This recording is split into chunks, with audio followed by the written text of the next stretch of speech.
We've been playing different hymns from the different branches of the service this morning on this Memorial Day. 12th District Alder Henry Perez with me. Good morning. Thanks for coming in on this. Kind of a little close to that microphone.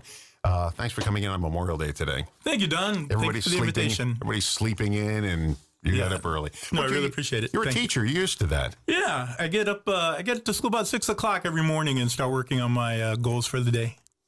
My goal is today to be able to make it through the day to get to sleep at night. That's my goal. All right, here's some interesting stats about Memorial Day. Let's do this right now. 25 cities around the country claim to be the birthplace of Memorial Day, but actually it all started in New York in 1873. How can you claim it if it's, I mean, the fact is the fact. It was started in 1873 in New York. 75% of us will go to a barbecue this weekend, the second most popular holiday for grilling. The first one is, what's the most popular holiday? 4th of July. 4th of July, yeah. 4th of July. Between now and Labor Day, Americans will eat 7 billion hot dogs. That's all of us together, by the way. 818 hot dogs every second. Wow. Be careful out there. 25% bump in cooker-related fires on Memorial Day. About 50,000 people will be injured in car accidents this weekend. 44% in traffic fatalities will involve alcohol. And 42 million veterans have served in wartime. A total of 1.3 million Americans have lost their lives defending the United States. That is an important statistic, remembering them, because that's what Memorial Day is all about. During the Vietnam War, I had a good friend of mine, Steve Van Cott. And when we were taking, he went to high school with me. We wanted to get our licenses first. So we went to driver's ed. And it wasn't at our high school. It was at another high school. So we had to walk there every day. And I met him at his house, and we walked every single day. Rain, sun, didn't make a difference because he wanted to go to driver's ed. He got his license, graduated high school, was killed in Vietnam. I mean, within a year and a half, all that happened. I couldn't believe it. I just couldn't believe it. This guy I walked to school with, to driver's ed every single day. We had a pizza every day at the end of driver's ed, and here he was. He had signed up, and he was killed shortly after he joined there. So to Steve Van Cott and everybody else who gave their lives for our country, we do appreciate it very much. And I hope people on Memorial Day think about that for a few minutes. I know the barbecue. It's okay to have barbecues. I can't bring myself to say Happy Memorial Day. Yeah, it's a tough thing. I think about that, too, a lot of time. I've had several people tell me, Happy Memorial Day. And I'm thinking, well, it's a sad occasion. It's not a happy. You're right. And of course, we're thankful that the freedoms that we have in this country now were brought about by our veterans, and especially those who passed away. And me, as a naturalized citizen coming from a communist nation, is really appreciative of their sacrifice so that I could have a life here in the U.S. And all these people that gave their lives in Afghanistan and Iraq, we don't think about them. We think of World War II, World War I, Korean War, Vietnam. But Afghanistan, people gave their lives. I mean, we weren't at war per se, but they still gave their lives defending our freedoms and what we stand for. And I just cry when I see those caskets come home. Yeah, we're really humbled by their sacrifices for us. I mean, they had their whole lives ahead of them, and they said, I'm going to give up my life so you can enjoy yours. And that's a big thing to do. Yeah. A lot of people wouldn't do that. Stand in the way of a bullet so I can have freedom. They knew what they were getting into. They knew they may not be coming home. I mean, you try your best to come home, but I don't know. I feel so sad on this day. So when I get out today, we're going to Union Grove at 9 o'clock for the Memorial Day ceremony. The local American Legion Post does it every year. And they pick a different veteran who passed away during the war. My father-in-law, he was a U.S. Marine, but he didn't die in the war. But they honor, if they don't have somebody, they then honor a veteran that day. They do a gun salute, and they play taps. Local high schools got a bugler who plays taps. Very good, by the way. And so we do that every year. So we're off to Union Grove at 9 o'clock. You go out to Graceland, right? And I do. What's your lineup today? Today, I'm going to be doing the opening invocation, and I'm going to be doing the closing blessing. It's going to be at 11 o'clock at Graceland Park Cemetery. 10 o'clock, the parade starts on West Boulevard and Highway 20. And you're all welcome to do that right after the parade. It'll be done by 11, so we plan on starting at 11 for the Memorial Day ceremony for Racine County. Yeah, how big the parade is in Union Grove? How big is it? It's over in 30 seconds. They march down from the high school to the cemetery in Union Grove, and there's only 12, 13 people in the whole parade. They used to have the high school band, but they stopped doing it years ago. So it's real quick, down and dirty. Boom. it's over with, and then they do the ceremony is what you want to see anyway. But that's what Memorial Day is all about. Now, you, on the other hand, are involved in a lot of things. I got a whole bunch of questions to ask you. not you, but you as an alder person, I want to ask, just Sure. because you hang around there so long. How long have you been an alderman? I'm the longest serving alderman, continually serving alderman right now. I started in 2013. So I've been elected 7 times. And again, I have to start running for re-election pretty soon. I thought you were going to say, I was elected in 2006. Not quite. Okay. And you enjoy it?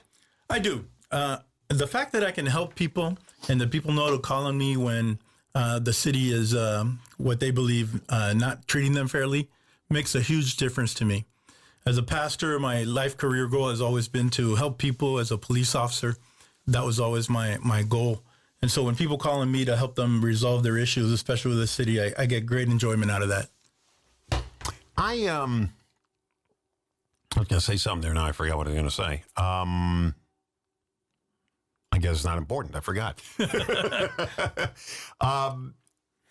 You get a lot of people contacting you when you're trying to relax and enjoy yourself, and they come up to you. Hey, Alder, I got this pothole in front of my house. There's a crack in the street, and every time I hit it, I break an axle. What are you going to do about it? It happens a lot. Not with a New York accent. Not that much. And they don't do it with a New York accent. Yeah. It doesn't happen that much? No, it doesn't happen that much. Well, I'm in the 12th district, which is actually right here where Radio Park is. Oh, good. And, we got a complaint for you. Yeah, no, we don't. I think I've handled some of the complaints, actually, here for Radio Park. And our neighborhood is actually pretty good. We don't have a lot of those issues. And so there are phone calls, which I try to resolve right away. And I always ask people to leave me a message so I can try to figure out the details before I call them back with an answer. And a lot of times, for example, I've been successful at setting up the traffic controls over at Starbucks School, which they were having issues with, and also at Graceland School when that was part of my district before it got rezoned. And I'm very thankful that we can actually help the kids. The kids are a big, they're our future here in town. And so we have to make sure that they're safe and that they can do the right thing in society.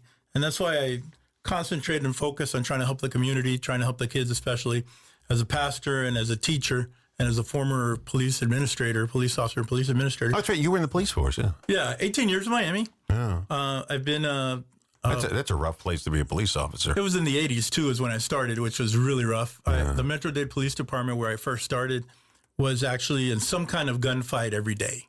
So it was very interesting. A lot of drug dealing down there. A lot of Colombian drug dealers was a big thing at the time. Think of the movie Scarface with Al Pacino. That's what I picture back in the 80s in Miami. I actually met a guy who modeled his life after Scarface, ended up arresting him. Tony Montana. Yeah, it wasn't Tony, but some guy who modeled his life. And we ended up searching his house, and my partner leaned on a refrigerator box. The refrigerator box leaned over, and money started coming out of it. And there was $3 million in this refrigerator box. It's the only thing we could find in the house at the time. And then he got indicted. And what was interesting about that is that the squad that came to investigate actually ended up stealing $1.5 million of that, and they all got indicted. And it was quite an interesting experience down in Miami. We had a lot of corruption all the way around. Now, you're working on, it's called Snapshots on Safety in Racine County. It has to do with gun safety, and including for kids. We have been very fortunate here in Racine and the whole southeast Wisconsin area. I mean, it seemed like for a while, every month, there was some kid with a gun in a school shooting up the place. And we've been fortunate not to have it here.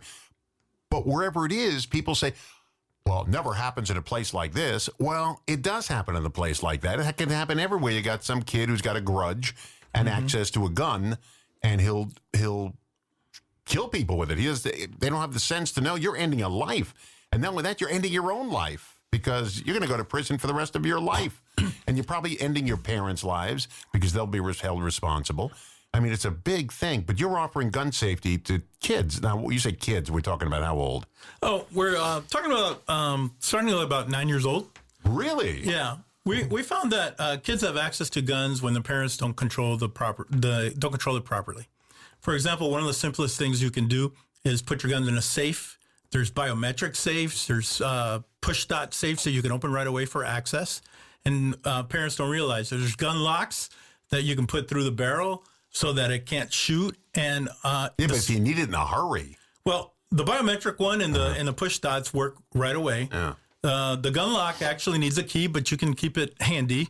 And the city of Racine will actually give you a gun lock, the police department, for your guns at home. So we're trying to do a service that way to the community. A couple of years ago, I was teaching, and I had a kid shoot a gun in the bathroom next door to my classroom. And that really reminded me of the importance of this. I'm a nationally certified firearms instructor with the United States Concealed Carry Association, and we do work and have a program specifically designed for kids. I want to put on a program this summer for kids, and I've had some volunteers already call me and say they wanted to be part of that. Part of it is going to be the physical trauma. So I have a nurse, Renee Beck Santiagos, who has offered to help me. Actually, she's a PA, and so I'm really excited about this. We have a couple of people who have said they would sponsor part of the program. We're looking for a date that works for everybody right now, but we're going to do part of the program from United States Concealed Carry Association, some other programs, but especially we're going to focus on gun safety. I've never held a gun in my life. I've never even had one in my hand. I would be terrified to hold a gun. My wife wanted one for her birthday. This is when COVID just hit, and she worked for the Caledonia Police Department for several years. But she wasn't a sworn officer. She was a dispatcher. So I contacted one of the officers she used to work with, and he said, well, I'll go down to the store and help you get one because I can get it as a gift because I don't know anything about them. And so COVID hit, and the stores were closed, and we didn't wind up doing it. But she wanted one. She wanted to learn how to shoot because in the police department, she just never had access to it. She just never did it. I just never shot one before. I would be terrified.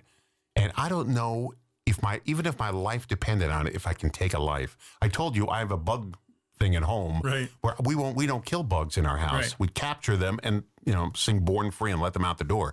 I don't know if I could take a life. I can't even take the life of a bug. Well, you'll find that when it's between you and another person, and life is important. People those say things that. react that way. But I just don't think I could take a human life. I don't know. I just don't. I don't know if I. When I was in the military draft, I was in the when they were calling off the birthdays, the lottery, and I said, I don't know if I can kill somebody if I have to go into the military. I don't know if I could take a life. Sure. And they said the same thing. When the gun's aimed at you, yeah, you'll do it. I don't know if I could do it. Well, I think we recognize that life is sacred, and that's why we have to be prepared. And we have to be prepared with knowledge. We have to be prepared with action if necessary. The important thing, and the most important thing always, is to try to de-escalate. I mean, that's always the first thing. We're teaching now. I'm a Alice instructor and I Love You Guys instructor. So it's a program design which is basically run away from the situation, hide if you can, and fight if you must. That's me, run away. Yeah. Well, actually, that's a good strategy because if you're not there, you're not going to be involved in that gunfight. I was in one fight in my entire life on this planet. One fight. And it was in 6th grade in grammar school. A kid named Mickey Strange, who was a friend of mine, one day turned on me. He told all the kids he's going to take care of me on the playground after we get it done. So I step out of school, and there's the entire school is waiting. He's leaning against the fence. And I said, all right. And I charged him as fast as I could, and I just body slammed him against the chain link fence. Sure. He fell down, he was out of breath, and he started crying and walked away. That's it. But I didn't hit him. I just charged him. Right. And knocked him off his feet, and he wasn't prepared. He expected me, bobbing and weaving with him. I didn't do that. And that's the only time in my entire life I was in a fight with somebody. I tried to de-escalate. I had people come up to me and, threaten me. De-escalate. One reason is I don't want to lose a tooth. I don't want to break a nose. I don't want to lose an eye. And that's very important. I mean, and that's the first thing. Guns always have to be your very last resort where you have no other option. But we teach that, and we teach the parents the proper storage, the mechanics of it, so they're familiar with it if something happens. Can 9-year-olds grasp what a gun is, and the when you use it, sometimes there's no turning back. Can they grasp that concept? Well, we have to start training so that they do. I mean, we teach them math, we teach them spelling, we teach them reading. We need to teach them gun safety right away in the morning. I've written a gun safety cartoon book for my grandkids that I'm trying to publish right now. And it has to do with finding a gun in the park, making sure it's covered, going, asking for help, not touching it. And that's part of the story involved in that story. It's Bernie the Moose Dog and his adventures, by the way. I have a whole series that I'm working on right now. And these kids who find a gun in their homes and they go to the high school because somebody called them a name and now they're going to kill everybody in the high school, everybody can get their hands on. For that kid to get the gun, it couldn't have been in the safe. Right. Unless he knew the combination to it and he shouldn't know it. Right. So the parents are now accountable. Oh, absolutely. We definitely hold the parents accountable if that happens. Actually, the law says that if you're 14 years old or less and you have access to a gun and commit a crime, the parents are held legally responsible for that. At the age of 14, the kid is held responsible. But the parents are held, according to Wisconsin law, from 14 and under. You know, my father, for 4 years during World War II, he was a tail gunner.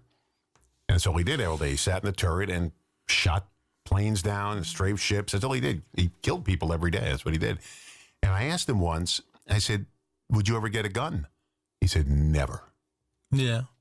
4 years of killing people with guns. He said, I'll never, ever touch a gun.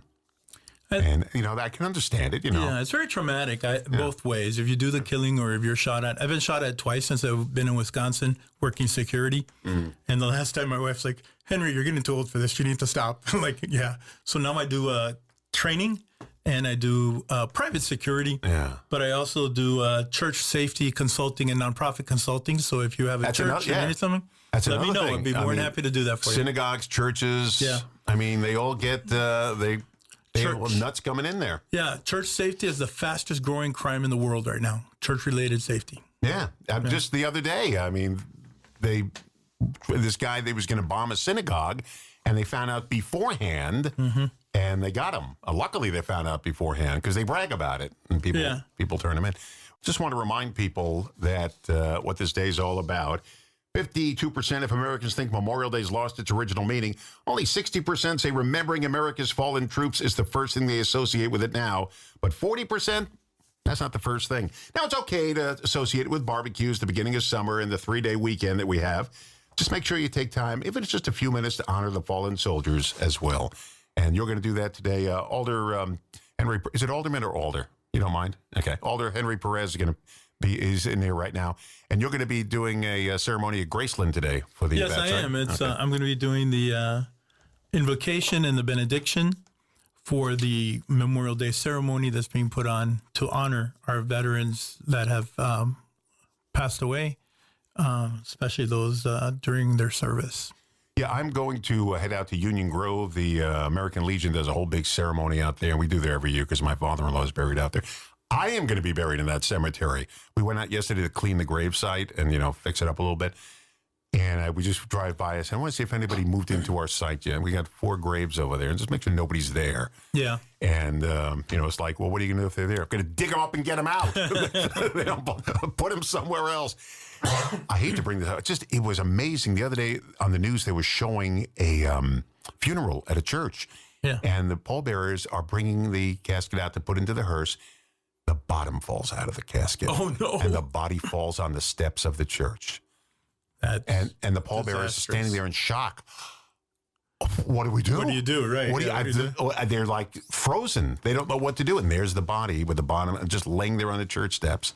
What do you do? Fortunately, I've never had that happen to me. I never want to see it happen. I've officiated many funerals. Oh, but that would be. How does that even happen? I don't know. Okay, so you're in here today. We're talking about all the safety programs you have. And let's continue with that. We talked about gun safety, but there's what's the program you're doing with the Racine County Eye? Well, this is very interesting. Denise, who runs Racine County Denise Eye. Lockwood's in here all the time. Yeah, she's in here. She was in here not too long ago. Yeah. She's very great with me, and whenever I submit something, she usually publishes it. And I started submitting what I call snapshots on safety because I saw issues that needed to be addressed in the community. And she's published 10 of them. And so I have a series with them called Snapshots on Safety. All you have to do is search snapshots on Racine County Eye or my name, and if you Google my name on their site, a whole lot of stuff comes up. So I recommend just snapshots and safety. Mugshots, police records. Yeah, all that kind of stuff. Indictments, everything comes up. No. Well, being an alderman, I get in the news a lot. So, and she's very good at reporting stuff like that. She's permitted me to contribute to her website and to the news.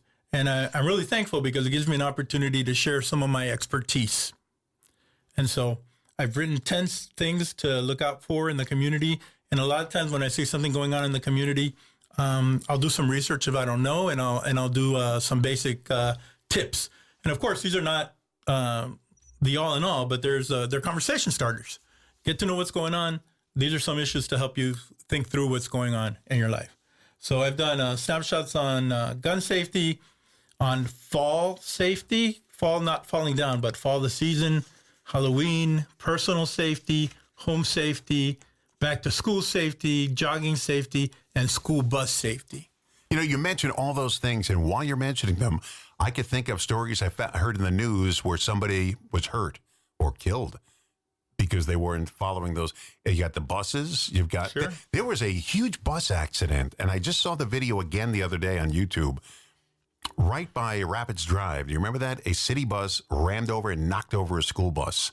Did you ever see that video? I didn't know. I didn't see this video. Oh, man, it's terrifying to see. There were no kids in it. It was an empty good. bus, Yeah. but with the driver. But I don't know who was at fault. I just saw the video, and it's like shocking to see. But you hear these stories about school buses, and, you know, people get into accidents. But when you're dealing with kids, and there's no seatbelts in school buses. Oh, no, there are. There are seatbelts in school buses. The kids just don't use them. I heard there are none because if there's an emergency, you can't unbuckle 50 kids that quickly. So you've got to have them out of the seats and out the back if there's a problem. I've never seen a school bus. They have them now, seatbelts? Yeah, they have seatbelts. Actually, the seatbelts are the buses are designed so that the law enforcement officer responding to the scene can know where things are. For example, the black line that goes across the bus is actually where the seats are. Oh, really? Yeah. I didn't So know there's that. different levels of markings on the bus. There's an emergency way that you can get in from the outside. Are we supposed to know this, or are you just telling us this for the first time? I never heard of this before. Yeah. Well, first responders are aware of it. Maybe the community is not because they're not too concerned with that. They're more concerned of getting their kids out of the, safely onto the bus and onto school. But, school bus safety is really interesting because a lot of people don't know many times when to stop when the flashing stop sign is on or when the red light is on. And actually Caledonia or Sturtevant has a little different rule on that here in town when the lights are on. So naturally you're supposed to stop, give them room. I leave about 3 or 4 car spaces behind the bus so that I can see around it and see if there's kids moving around it as well. Yeah. It gives me scope of vision so I can be extra careful. And, kids are going to be kids. They're going to be running. They're going to be careless. They're going to be playing with each other. They might be chasing a ball. So you really just can't depend on the stop sign that the bus puts out. You have to look at the environment that's around you and make sure that it's safe as you move forward from moving from the I bus. only took a bus for a half year in kindergarten, maybe with a full year. Because other than that, I live close enough to the schools. I didn't think so. When you're walking in the rain, it seems like 20 hours you're walking. But Mr. Clancy was our bus driver. This is way back in 1960. He was our bus driver. And he's the nicest guy, but he had rules on that bus. Yeah, sure. And when he turned around and gave you the eye, the side eyes or whatever, that bus was quiet. Everybody was in their seat. He was a volunteer fireman. He taught us about the whistles that blew in our town, what they meant. And he was a very good guy. But he was dead serious. When that bus is moving, you sit in your seat. You could talk, but do not get out of your seat. It's very important. And there were no seat belts. Yeah. And there were no of those signs that come out. Those didn't exist yet. But never forgot Mr. You're Clancy. that old, Don? Thank you. But Mr. Clancy, I never forgot that guy. And it was the only bus driver I had in my life. Well, we think of the big yellow buses, but there's actually white buses, small buses, special education buses, daycare vans, and just regular people transporting their children back and forth, cars picking up the kids. The daycare vans, too, yeah. Yeah. So, and some of them don't have the appropriate signage. So you have to really be careful when you're around those type of buses, because if you're not careful, there's a good probability, not possibility, but probability that you're going to be putting kids in danger and yourself for that matter. It just galls me when that red sign is out and people just driving past the bus. Oh, yeah. How'd you get a driver's license? That's on the test. I know it's on the test because I remember it on the test. How did you pass that test and pass that sign? Well, I think a lot of times people are confused when there's a median and when there isn't a median. Yeah, but you're driving right next to the bus. With the stop. Yeah. I'm not talking about somebody on the other side. I'm talking about the guy driving past it. He's behind the bus, just gets around it. Yeah, the median thing is kind of confusing. If there's a boulevard, right, where there's now you don't have to stop if there's a boulevard, like a median. If there's a median, you don't have to stop. Right. But if there's no median and you're 6 lanes across, you got to stop. Yeah, and I don't see people doing that. Yeah. Well, District Alder Henry Perez is with me here. We're talking about safety issues, safety for joggers. And this is the jogging season coming up. Although I see people jogging in the winter. I don't get it, but I do see them jogging in the winter. So this is the jogging season. People out very early in the morning. And a lot of people going to work at that hour in a rush because they are late for whatever reason. And the joggers, you're supposed to stop and follow the stop signs, the street lights, and everything else. So let's talk about that, jogger safety. Yeah, jogger safety, that's very important. When you're jogging down the street, a couple of things could happen to you. You could get, unfortunately, you can get hit by a car, which is very dangerous. But it's also, because of the crime, you could be attacked, harassed. So you need to make a plan. You need to make a predetermined emergency plan, right? So jogging safety isn't the only place where an emergency plan is available. It should have your name, your address, your date of birth, your physical measurements, your hair color, fingerprint or DNA, hair or saliva, sample of something that the police could use for positive identification if they need to investigate. But something that's really important and people forget, make sure that others know where you are. When you're going to leave the house, that your family or friends know that what your intention is and how long you intend to be gone. Having others you know and trust is very valuable in case something would possibly happen to you. Don't be deceived. There are people everywhere with evil intent. So make sure your friends or family know where you're going, what your route will be, and how long you intend to be away. Let your friend know your route. Pick a designated space along your route where you get to know someone and make a friend. In case there's an emergency, you may need to be able to stop at their house to get help instead of going all the way back home. Use or carry with you a flashlight, which you can use not only if you're jogging at night, but early morning, reflective clothing. The flashlight you can also use as a weapon because most of them have bevels on the top and you can hit somebody with it and it'll pick up their DNA. I recommend pepper spray or pepper gel, and you can easily find that at Walmart and some of the other sports stores as well. Keep a knife or a tactical pen on you. Knives are legal to carry in Wisconsin. That's not an issue. And a tactical pen actually writes, but has a pointed end on one end, which you can hit somebody with it and break a window if you need to. And a fanny pack with your personal identification. And use technology. Don't close yourself off from the real world. Track yourself. Let others know where they can track you. Be a tracker. And one important thing, too, that always people forget, people wear ear pods all the time, right? So one of the things you need to do is wear just one instead of both so that you can hear traffic. Yeah. And people forget about that, and that's such a simple thing. If you don't hear something coming at you because you're too focused on running and hearing what you're listening to, that can be very dangerous as well. This is some tactical thing you have here. You need like one of those police vests that come out like 40 feet with all this stuff to jog with. Well, not really. I mean, my wife, when she goes out on the lakefront, she has a whistle with her. Yeah. And she has a little thing of something, or I don't know what it is. So the whistle serves two purposes. If you fall down and can't get up, you can blow the whistle. People come looking for you. If you fall down while you're walking and you're down in a ditch or something, that's a way to notify people. Other than that, the whistle is really good for pretty much just that. I always carry a whistle on my keyring just for reasons like that. People attacking you don't like attention, and whistles bring attention. Well, that's the whole idea. Yeah. But if you're in danger, you want attention. So right, but the bad guys don't want the attention. Right. They don't like horns honking. They don't like. Sure. Let's talk about home safety in the last few minutes here. Sure. Home safety. Now, this is one of the things that are most important. Most of us live in a home or an apartment building, and these are some safety tips that are really important. I'll give you 10 quick ones. Get an alarm sign. Post it in your yard, even if you don't have one. It actually works. Most criminals would rather go to a house that may not have a sign in front of it than go to one that does. And if you can afford it, get a real alarm. That's as simple. Have one that's monitored if you can. Place surveillance cameras. Wired is preferred to Wi-Fi because Wi-Fi can easily be distracted or interfered with through movement. Install lighting around the exterior of your house, not only for your own property so you can see out, but if law enforcement has to come on your property, they want to be able to see around the curtilage of your house as well. Get strong windows, but remember that you want plants underneath the ledge. You want to leave 6 inches of space between the ledge of your window and your plant. And you want your plant to be something that has spikes on it, like roses or something, because if someone's trying to break in, they will get cut, and then you'll have DNA evidence as well. And that's really, keep any tools that you have around the outside that can be used to break a window, keep them in the garage if you can, or in a shed. Make sure that you look around your yard, or remove any objects that can be used to break into a house.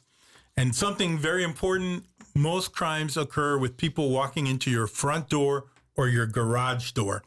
Keep it locked and secure. And additionally, remember to do that also as well with your windows. Get a peephole. If you're going out of town, cancel your mail and your newspaper. Put it on hold. You might even get credit for it.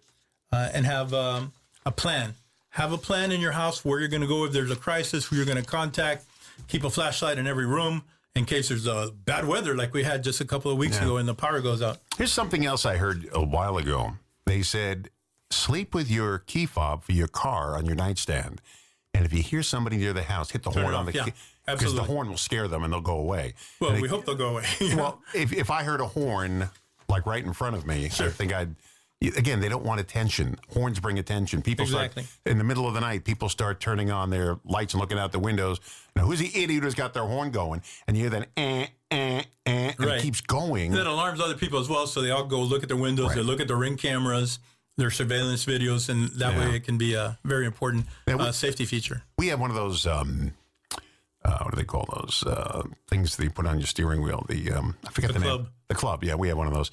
And if you watch the YouTube video on it, the guy says, put it in such a way where they could see it in the window. Absolutely. Don't put it in the way where they can't. You want them to see it. Right. Once they see the club, it's a preventive measure. Absolutely. Right. Even if you don't have it locked on, they see it and they know they can't steer the wheel and they move on to some other guy. You don't want some other car to get burglarized, but you don't want your car. We had a funny story of that. When I was in the state attorney investigator in Miami, we were all assigned the clubs because they kept stealing our cars. And so once we got the club, we had no more cars stolen. Yeah, I have this one back from my original Camaro, which I got back in the 70s. Sure. And it's a big, thick one, not like the thin ones they have today. And you put it on there, and you just make sure the person walking by, make it on. Just make sure they can see it. Right. And they'll pass your car.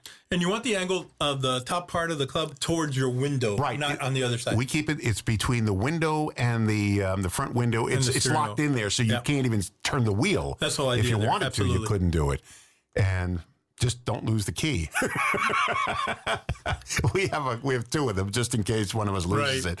I thank you for coming in on this Memorial Day holiday today. Oh, it's my pleasure. Thanks for inviting me, Don. Anytime, be more than happy to come back on the show. And you teach during the daytime, though. I do. I teach dual language special ed at Jersted Middle School. Yeah. 6th, 7th, and 8th grade, Spanish and English. It's a rough age. It is. For sure it is. We've done a great job at school this year. I usually notarize. I'm a notary public, and I usually notarize their paperwork for expulsions and stuff like that. I haven't even had to do too many this year. We've really come a long way. Good for you, my friend. Yeah, thank you so much. 12th District Alder Henry Perez, you're welcome back anytime. Thank you, brother, and blessings to you and the hearing community out there. Thank you very much. All right, it's 8 o'clock on the nose. Let's do the news. Let's do it. Local news and timeless hits. WRJN, Racine, Kenosha.